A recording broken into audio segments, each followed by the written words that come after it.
Hey there, this is Dr. Falcon, and today I'm going to be talking a little bit about the Evenflo Summit pressure mounted gate. It's made by a company named Evenflo. It's available for about $37 from Amazon.com and is Prime eligible, so if you do have an Amazon Prime membership, there's free shipping. According to information on the internet, it's also available for about $40 or so at your local brick and mortar stores. I believe it's available at Walmart, although I've never seen it there. So first off, talk a little bit about my need for the gate. As you can see, we have a couple dogs in the house, and the idea is to keep them out of the bedroom. So, really, I just needed a gate that kept the dogs out. It didn't have to be 100% bulletproof against children. I wasn't super concerned about the distance in between the bars since I don't have an infant, and all of my dogs are large enough that they can't put their heads through the bars. Now, depending on your needs, you may need a different gate. This gate is definitely capable of doing the job that I need, but if you have really high risk or very specific needs, you might need to buy something a little bit more expensive that meets your needs. So, briefly, I used to have a regular style baby gate with the arm that goes in the middle and uses pressure and tension to keep the gate upright. However, we found that it was really problematic to keep going over that gate or to remove it every time we wanted to go through, particularly if we were carrying something into the bedroom like laundry to fold, or if we just wanted to come and go in the bedroom easily. So I started looking into gates with doors, and a lot of the gates with doors are very expensive. A friend of mine has one that's very nice. It looks a little bit nicer than this Evenflo gate and operates a little bit more easily, but it was $90. So for less than $40, for what I needed it for, I was willing to go with something that didn't look quite as nice and was a little bit more difficult to operate just due to cost savings. So the Evenflo Summit gate mounts up by 4 of these screws, these are bolts that are padded, and they go into your door frame. You don't need to drill, they don't permanently mar your door frame. What happens is there's a bolt with a padded foot on the end of it, which you can sort of see in the shot. It's white. It's a white kind of soft plastic disc. And then there's this harder brown plastic disc, and this is the part that's actually threaded for the bolt. The pipe here, the inside frame of the gate, is not threaded, and this caused a lot of confusion on my part when I was installing the gate. The instructions don't tell you that it's this disc here that holds the tension, so I kept putting the foot all the way into the frame thinking, maybe my gate wasn't built right because there weren't any threads in it. So if you buy this gate, keep in mind that this little guy right here is what keeps everything tense, keeps tension and everything. Now there's 4 of these.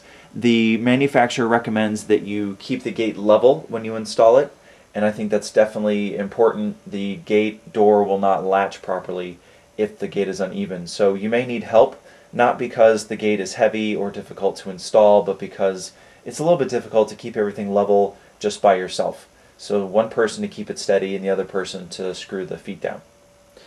Now the other part of the gate that is supposedly very important during installation is this part. This is actually the handle, and when you get the gate, there will be a zip tie around here, a very heavy gauge zip tie, plastic zip tie, and then a cardboard cover that goes over this part.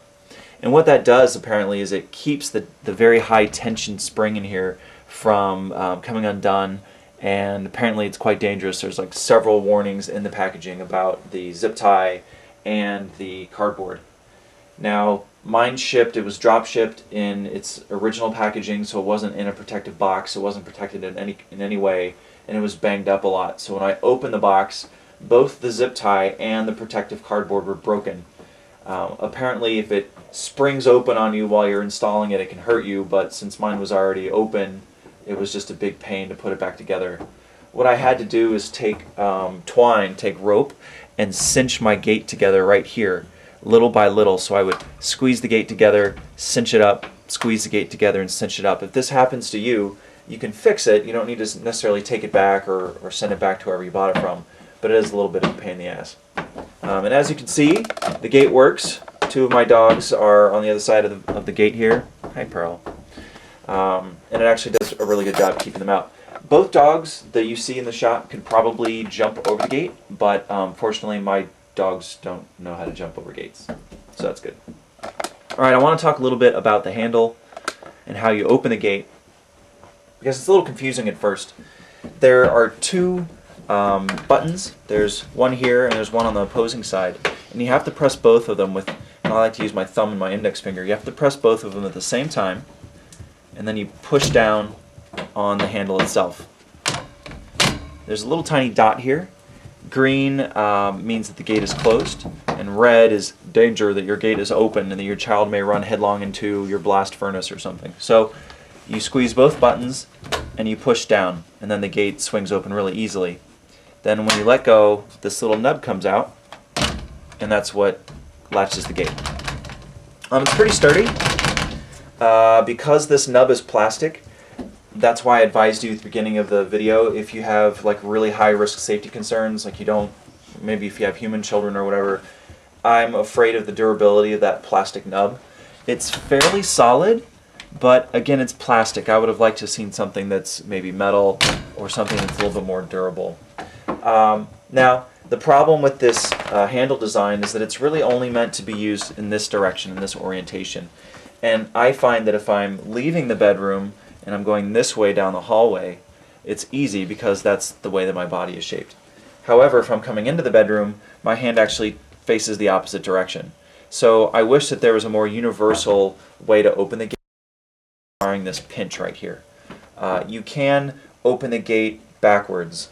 And what that means is you can take your hand and put it backwards over the gate, like this, and then you push down with the front of your hand, but it's a lot more difficult, as you can see.